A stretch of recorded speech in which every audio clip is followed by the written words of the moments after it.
Bienvenue à vous, je suis Cyril.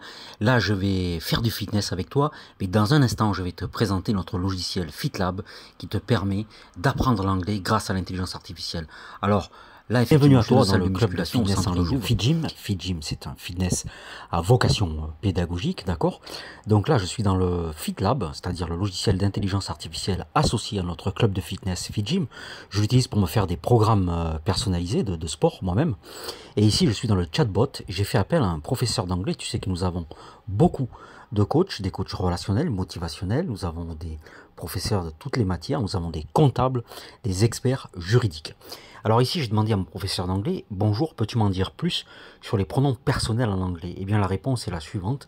Les pronoms personnels sont I, you, he, she, it, donc il pour les choses, les animaux, les concepts, we et they.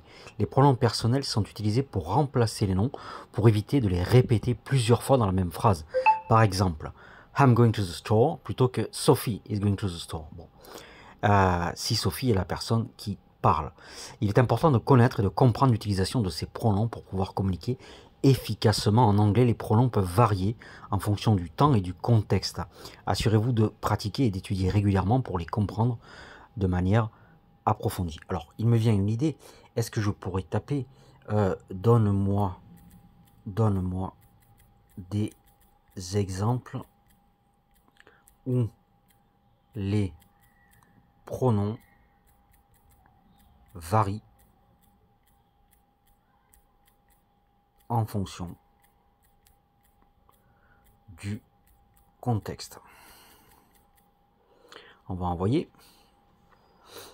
Bien sûr, voici quelques exemples. Alors, ici,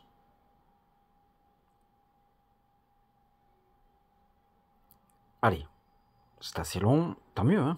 Tant mieux, c'est vrai que si tu es jeune, si tu es scolarisé, je t'invite vraiment à aborder avec moi cette révolution de FitGym, de FitLab, de FitWeb, parce que les âneries sur Internet, ben, ça suffit. Tu sais où ça mène, tu as vu ce qui s'est passé. Il ne faut accuser personne, mais chacun a sa part de responsabilité. Mais la bêtise, l'indiscipline, le désordre, ça mène à ça, à des drames familiaux.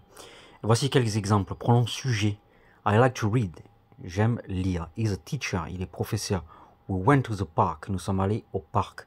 Pronom complément d'objet direct, COD et COI. She sent me a letter. Je t'invite à étudier ça. They gave him a birthday present.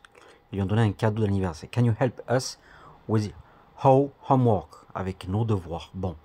Pronom possessif. Alors là, déjà, c'est pas terrible. Bon. Pronom sujet, I, he, we. Pronom complément d'objet direct. She sent me. They gave him. Can you help us? C'est le pronom complément d'objet direct et indirect. C'est pas assez expliqué. Pronom possessif. This is my book. Ceci est mon livre. Is this your car? Their house is big. Leur maison. Alors ça, c'est dans des pronoms possessifs. Il y a une possession, d'accord? Mon livre, ta voiture, notre maison. Leur maison, excuse-moi. Pronom réfléchi. I injured myself while playing soccer.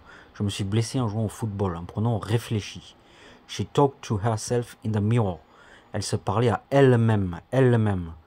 Herself. Ourselves. Myself. Ce sont des pronoms réfléchis. Ces exemples illustrent comment les pronoms varient en fonction de leur rôle dans la phrase et de leur relation avec les autres mots.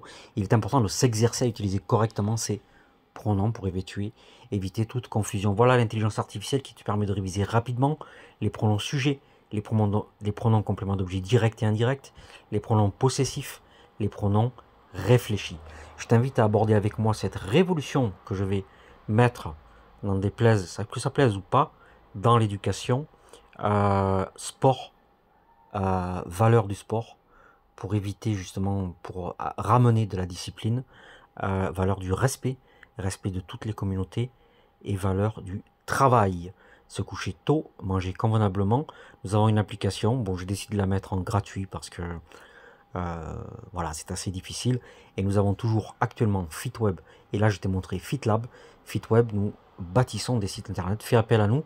J'utilise justement l'intelligence artificielle pour optimiser à la fois l'esthétique du site et son référencement, c'est-à-dire son positionnement dans Google avec les balises Meta, le maillage interne etc., etc. Tu connais tout ça. Le SEO, Search Engine Optimization, c'est de l'anglais d'ailleurs. Search Engine Optimization. C'était Cyril.